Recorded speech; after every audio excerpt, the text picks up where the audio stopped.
Please close your eyes for just a moment. Try to recall the heavy, reassuring click of a rotary telephone dial spinning back into place, or the sweet, powdery scent of your mother's hair-setting lotion. Welcome back to a time when everyday objects had weight, purpose, and a soul. Today, we are going to journey back to the America of the 1960s to rediscover 30 forgotten things that were once an essential part of our daily lives. These are the tools, the toys, and the routines that have quietly slipped away into history. And I promise you, when we reach the very last item on our list, you will be transported straight back to your living room on a warm summer evening, surrounded by the people you love the most. Before we begin, let us think about how different the passage of time felt back then. Life in the 1960s moved at a much more deliberate pace. We did not have the world at our fingertips. If we wanted to see someone, we walked to their house. If we wanted to know the news, we waited for the evening broadcast with Walter Cronkite. There is a common myth today that because we lacked modern smartphones and instant internet, our lives were somehow poorer or less connected. But those of us who lived it know the exact opposite is true. Our lives were infinitely richer in patience, in anticipation, and in genuine face-to-face human connection. The objects we used every day required our physical effort. They demanded our attention. Because things took a little longer, we spent more time together. Every chore, every meal, and every evening of entertainment was an opportunity to be present with one another. Let us remember those beautiful, ordinary moments together. Let us take a moment to remember the heavy, reassuring weight of a rotary dial telephone. In the 1960s, making a phone call was a deliberate physical act. You did not simply tap a piece of glass. You placed your finger into the specific plastic circle, pulled the dial all the way around to the metal finger stop, and released it. Then you waited for that mechanical, rhythmic whirring sound as the dial spun back into place. Each number had its own duration, its own mechanical song. If you were calling someone with a lot of 8s and 9s in their number, it took genuine patience. But this waiting gave you time to think about what you were going to say. The receiver itself was a substantial piece of equipment, heavy enough to cradle comfortably between your ear and your shoulder while you paced as far as the tightly coiled, tangled cord would allow. We all remember absent-mindedly twirling that thick cord around our fingers while talking to a friend or a sweetheart for hours. These telephones were not sleek or pocket-sized, but they were built to last a lifetime. They anchored us to a specific spot in the house, usually a hallway or the kitchen wall, making a phone call a shared household event rather than a private, isolated moment. When the phone rang with its loud, brassy bells, it demanded the attention of the entire family. You never knew who was on the other end, and that anticipation was a small, daily thrill that has completely vanished from our modern lives. Now, let us turn the pages of memory back to the ritual of collecting S and H green stamps. If you grew up in 1960s America, you undoubtedly remember the little perforated squares of green paper that felt like a second currency. Every time your mother went to the grocery store, the gas station, or the department store, the cashier would hand over a long strip of these stamps along with the receipt. The real magic happened at home, sitting at the kitchen table. You would take that small, flimsy collector booklet and carefully lick the back of each stamp. The taste of that cheap glue is something you never quite forget. A slightly sweet and distinctly papery flavor. It was a family project. We worked together, filling page after page, watching the booklets stack up in a dedicated drawer. We would spend hours poring over the glossy redemption catalog, dreaming about what we could get. A new toaster, a set of fine towels, or perhaps, if we saved for months, a gleaming new bicycle. It taught us the value of patience and delayed gratification. When the day finally came to visit the Redemption Center, it felt like entering a treasure house. You handed over your hard-earned booklets, thick and warped from the damp glue, and walked out with something wonderful. It was not just shopping, it was a shared journey toward a reward, a small victory that brought the whole family together around the kitchen table. Let us take a walk out to the front porch and remember the reassuring clink of glass milk bottles. In the early 1960s, mornings were announced not by smartphone alarms, but by the quiet, familiar sounds of the neighborhood waking up. Among those sounds was the heavy, insulated metal milk box opening and closing. The milkman was a regular, trusted figure in our lives. He arrived in the pre-dawn quiet, taking away the empty bottles we had rinsed and left out the night before, and replacing them with fresh, cold quarts of milk. The glass bottles were thick and heavy, covered in a sheer layer of morning condensation that made them slippery to hold. But the best part was always the cream. It naturally separated and rose to the very top, sitting right beneath the foil or cardboard cap.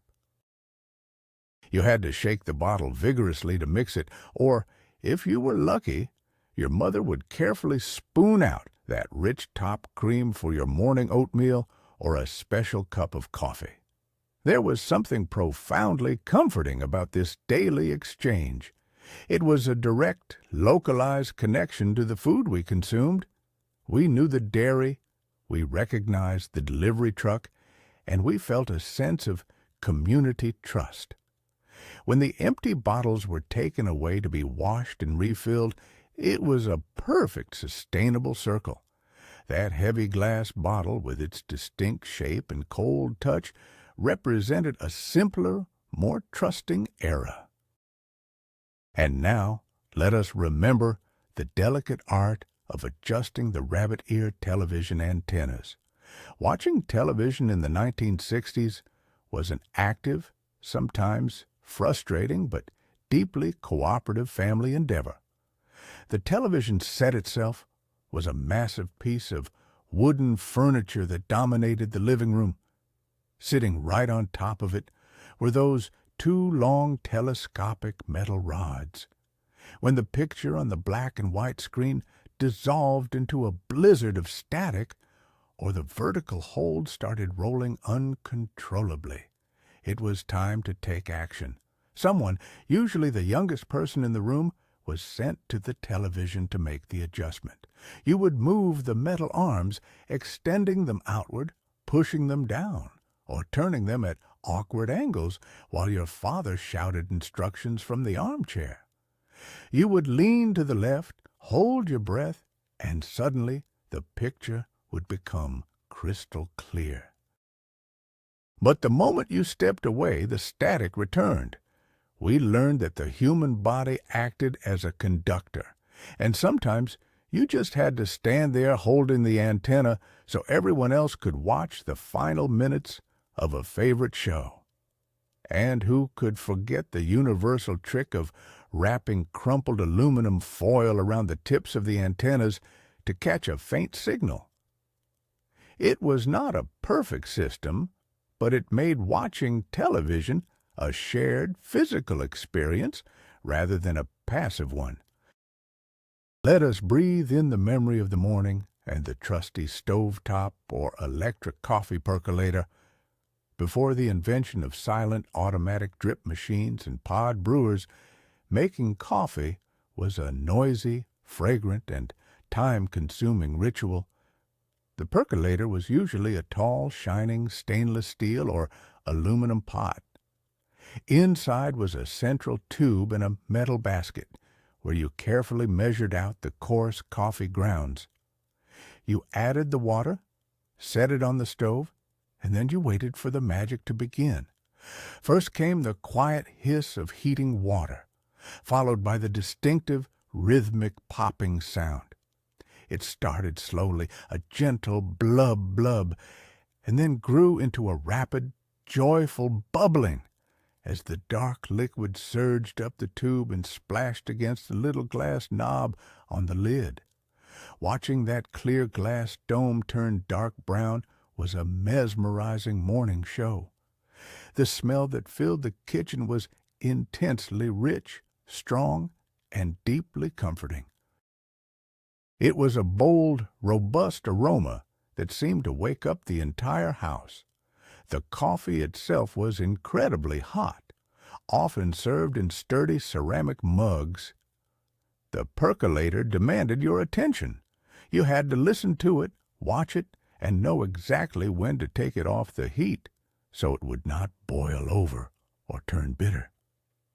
It was a morning companion, a mechanical heartbeat that started our day with warmth and a sense of enduring routine. Let us open the heavy door of a 1960s refrigerator and pull out the classic metal ice cube tray. In our modern world of automatic ice makers and soft silicone molds, the sheer mechanical violence of retrieving an ice cube is entirely forgotten. These trays were solid aluminum, cold, and unforgiving. They featured a complex mechanical lever mechanism running down the center. You would fill the tray with water, carefully balancing it as you walked back to the freezer so as not to spill a drop. Once frozen solid, taking the ice out was an event.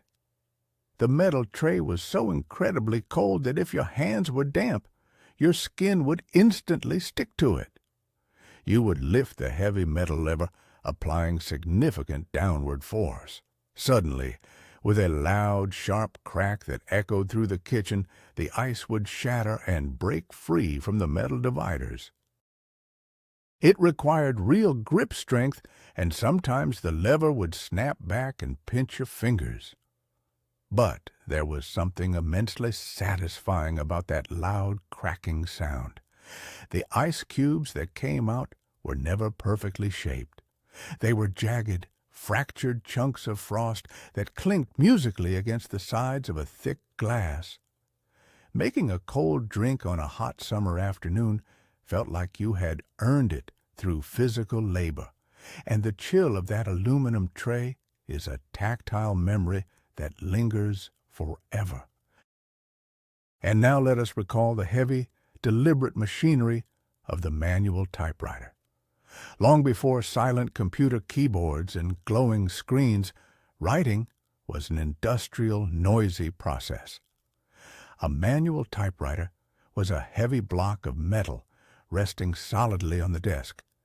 You had to feed the paper in manually, rolling the thick rubber cylinder until the page was perfectly aligned.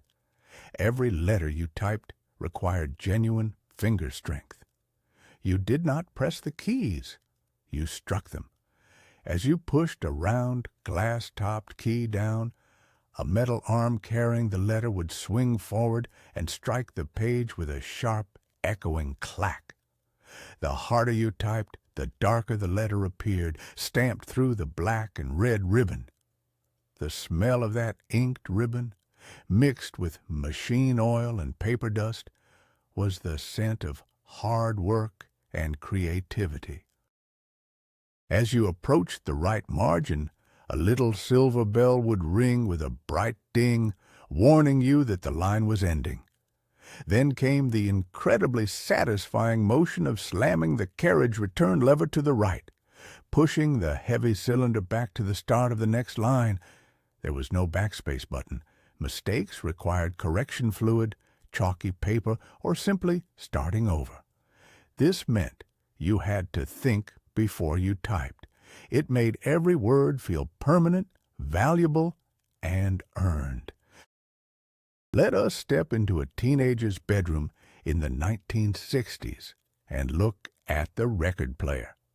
Next to it, you would always find a handful of little plastic discs, usually yellow or red.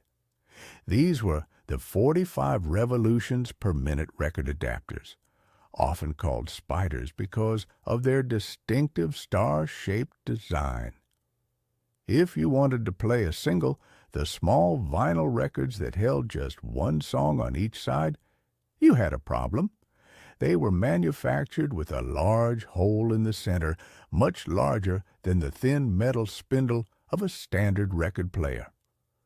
To play your favorite new rock and roll or Motown track, you had to snap one of these little plastic spiders into the center of the record. It was a precise, satisfying little click when the adapter locked perfectly into the vinyl. Only then could you drop it onto the turntable, gently place the heavy needle onto the outer groove, and hear that warm, crackling static before the music swelled. We carried these adapters in our pockets when we went to a friend's house, treating them like tiny keys to our musical universe. They were cheap, incredibly easily lost, but absolutely essential for our daily soundtrack. Every time you pressed that yellow plastic spider into a new record, you felt the thrill of anticipation, knowing you were about to hear your favorite song. And now let us remember the brilliant, blinding light of camera flash cubes. Capturing a family memory in the 1960s at night or indoors was an exciting, highly orchestrated event. Cameras back then did not have built-in electronic flashes. Instead, you had to buy a small box of disposable flash cubes. These were tiny, transparent plastic squares with 4 small bulbs inside, each packed with a tangle of highly flammable wire. When your father announced he was taking a picture, everyone had to freeze. He would press a fresh cube onto the top of the Kodak camera. He would tell everyone to smile, hold his breath, and press the shutter. Suddenly, there was a loud, explosive pop, accompanied by a blinding flash of blue-white light that left you seeing spots for several minutes. Immediately after the flash, a faint smell of burning plastic and ozone would fill the room. The bulb inside the plastic cube was now scorched black and melted. The camera would mechanically rotate the cube exactly 90 degrees, bringing a fresh, unburned bulb to the front for the next photograph. Since you only had 4 flashes per cube, every single picture was precious. You did not waste them on silly moments. You saved them for birthdays, holidays, and milestones, making the blinding pop of the flash cube a symbol of something truly important happening. Let us wander back into the kitchen or out to a summer picnic to find the ubiquitous church key. Before the invention of pop-tops and pull tabs, opening a canned beverage was impossible without this simple, flat piece of metal. It usually lived in the silverware drawer or hung on a hook by the refrigerator. One end was rounded for popping off glass bottle caps, but the other end was pointed and sharp. When you wanted to open a can of soda or a can of beer, you had to hook the edge of the tool onto the rim of the can and pull up with a sharp, forceful motion. It would puncture the thick steel lid, creating a distinct triangular hole. But one hole was never enough. If you tried to pour the drink, it would only dribble out and splash everywhere because of the vacuum inside. You had to turn the can around and punch a second, smaller hole on the opposite side to let the air flow in. Only then would the sweet, cold liquid pour smoothly. The loud metallic crunch of punching those two holes was the definitive sound of summer afternoons, backyard barbecues, and family gatherings. We took for granted the physical effort required just to take a sip of a cold drink, and the church key was an indispensable tool that we carried everywhere. Now let us take a drive into the warm summer night and pull into the local drive-in movie theater. We did not have digital surround sound or streaming services. Instead, we had a massive outdoor screen and rows of metal poles dotting the unpaved parking lot. When you found your spot, your father would roll down his window, reach out, and lift a heavy die-cast metal speaker off its hook. Attached to a thick, weather-beaten black wire, this bulky gray box was brought inside and hung securely on the edge of the partially rolled-up window. The sound that came out of it was never perfect. It was tinny, scratchy, and lacked any real bass. You always had to turn a stiff metal knob to adjust the volume, trying to find the sweet spot between barely hearing the dialogue and the speaker rattling violently during action scenes. But none of that mattered. Sitting in the car with your family or friends, eating popcorn brought from home or bought at the glowing concession stand, and listening to that crackling speaker was pure magic. The smell of the car interior mixed with the cool night air was unforgettable. When the movie ended, someone always had to shout a reminder to hang the speaker back on the pole before driving away. That heavy piece of metal was our personal connection to the massive, glowing stories unfolding on the screen. Let us travel back to the holiday season and behold the futuristic gleam of the aluminum Christmas tree. In the 1960s, the space age had arrived, and it found its way right into our living rooms. Many families traded the traditional smell of pine for a dazzling artificial masterpiece. These trees came in a long, skinny cardboard box. You had to assemble them branch by branch, sliding the foil-wrapped metal rods into the central wooden trunk. The branches were covered in brilliant silver tinsel that caught the light beautifully. Because the tree was made of metal, putting electric string lights on it was a severe fire hazard. So, to illuminate the tree, we used a separate device called a color wheel. You place this rotating lamp on the floor, pointing it directly at the silver branches. As the motorized wheel slowly turned, it cast moving beams of red, blue, green, and yellow light across the metallic needles. The room would shift colors in a quiet, mesmerizing rhythm, accompanied by the low mechanical hum of the motor. It was modern, it was clean, and it felt like the future. While it lacked the organic scent of a real tree, it brought a magical, cinematic glow to our childhood Christmases, reflecting our hope and fascination with a bright, shining new world.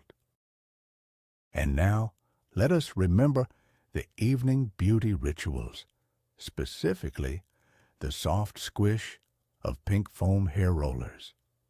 If you grew up in a house with women or girls in the 1960s, this sight was a nightly occurrence. Achieving the perfect curl or the bouffant styles of the era required time, dedication, and a lot of setting lotion. After washing and combing the hair, it would be rolled up, section by section, tightly around the cylindrical sponges. Each roller had a rigid plastic clip that you snapped shut to hold the hair securely in place. The smell of the damp hair mixed with the sharp, clean scent of the setting lotion or hairspray is a fragrance that instantly transports us back in time. But the true sacrifice came at bedtime. Despite being made of foam, sleeping on a head full of tightly wound plastic clips was incredibly uncomfortable. You had to learn how to position your head on the pillow perfectly, often sleeping on your back, to avoid waking up with a headache or a flattened curl. When morning came, taking them out was a delicate process of unrolling and brushing. It was an unspoken sisterhood of beauty, a shared nighttime routine that required patience and endurance, all for the sake of looking your very best the next day. Let us walk into the corner store and listen to the symphony of the mechanical cash register. Long before silent computers and laser barcodes, buying groceries was a loud tactile experience. The cash register at the front counter was an imposing machine, heavy, ornate, and usually covered in gleaming chrome or polished brass. The cashier did not scan your items. They had to read every price tag and punch the numbers in manually using rows of stiff, heavy, circular keys. Every time they pressed a key down, you could hear the solid mechanical chunk of metal levers moving deep inside the machine. When all the items were tallied, the cashier would pull a large crank handle on the side or press a giant total bar. Then came the grand finale. A loud, clear brass bell would ring out with a sharp ding, signaling that the transaction was complete. Simultaneously, the heavy wooden or metal cash drawer would shoot open with a powerful thud, revealing the neat compartments of paper bills and heavy silver coins. Watching the prices pop up on the little flags behind the glass window at the top of the machine was mesmerizing. It made the exchange of money feel substantial and important. Every purchase was an event, marked by a mechanical fanfare that filled the small store with the sounds of commerce and community. And now, let us step into a 1960s classroom and recall the familiar scent of chalk dust. One of the most vivid memories of school days is not just the heavy wooden desks or the black slate boards, but the thick felt chalkboard erasers. When the board was covered in cursive writing and math problems, the teacher would use these blocky erasers to wipe it clean. Over time, they would become saturated with white or yellow dust, leaving blurry smears instead of a clean black surface. That was when the teacher would ask for a volunteer, and getting chosen was a true badge of honor. You were allowed to leave the classroom, taking a stack of dirty erasers outside into the crisp morning air. Standing by the brick wall of the school, you would take an eraser in each hand and clap them together as hard as you could. A massive, choking cloud of white chalk dust would explode into the air, coating your hands, your clothes, and your shoes. You would bang them against the brick wall, watching the white marks form on the red stone until the felt was finally clean again. It was a messy, glorious chore.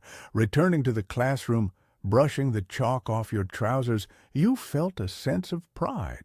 That smell of dry chalk dust is forever linked to learning, youth, and the simple joys of helping out.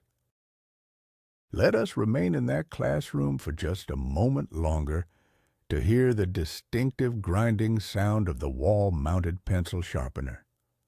Usually bolted firmly to a wooden shelf or right by the door, this heavy metal contraption was an essential part of the school day. When the lead of your yellow number 2 pencil snapped, you had to get up from your desk, walk across the room, and use the machine. You would insert the pencil into the small hole, adjusting the metal dial if you needed a different size. Then you grasped the smooth wooden handle of the crank and began to turn. You could feel the heavy internal cylindrical blades catching the wood, scraping and cutting away the cedar. It was a loud, aggressive grinding noise that echoed off the classroom walls. As you turned, you felt the resistance lessen until the crank spun smoothly, telling you the pencil was perfectly sharp. When you pulled it out, you had a lethal, pristine graphite point. Below the blades was a small metal shaving receptacle that had to be emptied regularly. The smell that came from that little container, a fragrant mix of fresh-cut cedarwood and metallic graphite dust, was the absolute essence of schoolwork. Taking the time to sharpen a pencil was a welcome little break, a tiny mechanical ritual that prepared us to write our next story. Now let us return to the kitchen and remember the revolutionary magic of Tupperware, specifically the famous burping bowls. In the 1960s, storing leftovers changed forever when mothers everywhere started attending Tupperware parties. These colorful, flexible plastic containers were a marvel of modern design, and they brought a very specific sound into our homes. The secret was in the patented airtight seal. When your mother finished putting away the leftover Sunday roast or the potato salad, she would place the lid on top of the bowl. She would run her thumbs around the rim, pressing it down firmly. But the crucial final step was the burp. She would lift one tiny corner of the lid just a fraction of an inch and press down firmly on the center of the plastic cover. You would hear a distinct, satisfying sigh or popping sound as the trapped air was forced out, creating a perfect vacuum. Only then was the food considered safe and fresh. That little popping sound was the acoustic signature of a well-run kitchen. The bowls themselves, usually in muted shades of pastel pink, olive green, or harvest gold, were incredibly durable. The ritual of sealing them properly was passed down like a family secret, a small daily act of preserving what we had, ensuring nothing went to waste. Let us pick up a toy from the living room floor and hold it up to the light. The Viewmaster was not just a toy. It was a magical portal to other worlds.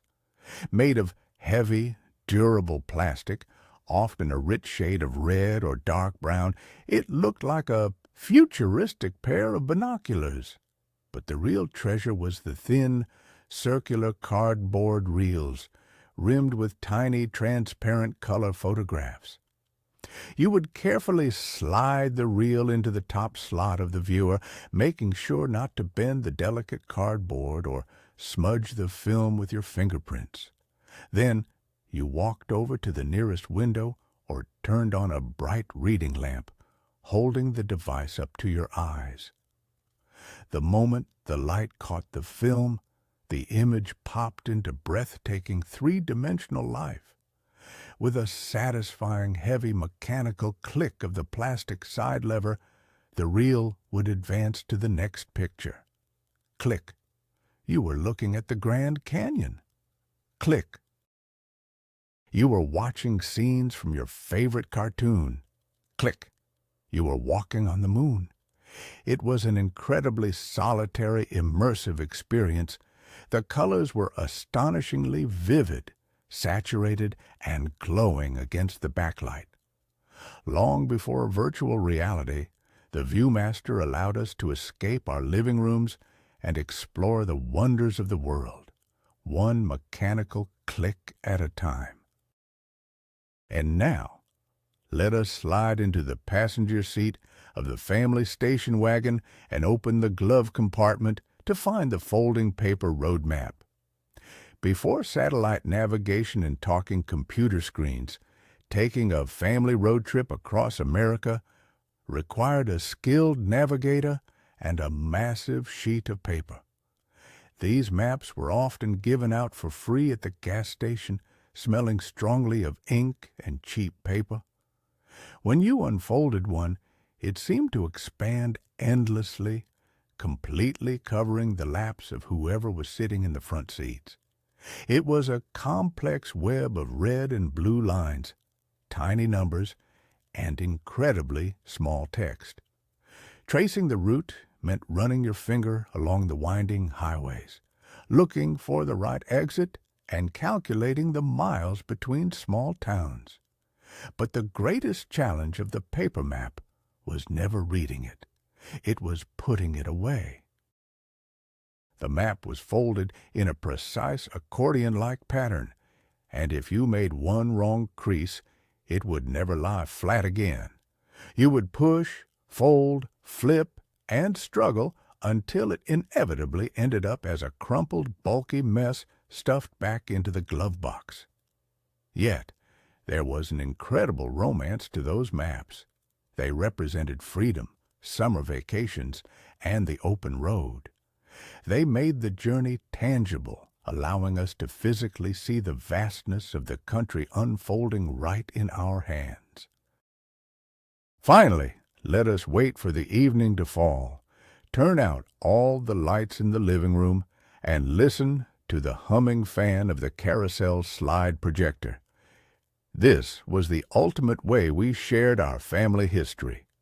Your father would set up a foldable silver screen, or sometimes just clear a space on a blank white wall. He would lug out the heavy square machine and place the round plastic tray of slides on top like a crown. When he flipped the switch, the bright halogen bulb would ignite with a warm glow, and the cooling fan would begin its steady, comforting roar. Then came the sound that defined a generation, the heavy, mechanical chunk as the projector pulled a small cardboard framed slide down, displayed it, and pushed it back up. Chunk. There was you in your Halloween costume. Chunk. There was the family trip to the lake. The pictures were huge, glowing, and larger than life. The room smelled of warm dust and heated metal. We would sit together in the dark, laughing, groaning, and telling stories about the people frozen on the wall. Sometimes a slide would jam, melting slightly under the intense heat of the bulb, causing a brief moment of panic. But that glowing machine did more than just show pictures. It gathered the family together in the dark, binding us through shared memories, reminding us of who we were and where we had been. As we turn off the projector and let the memories fade, it becomes clear what we are truly yearning for.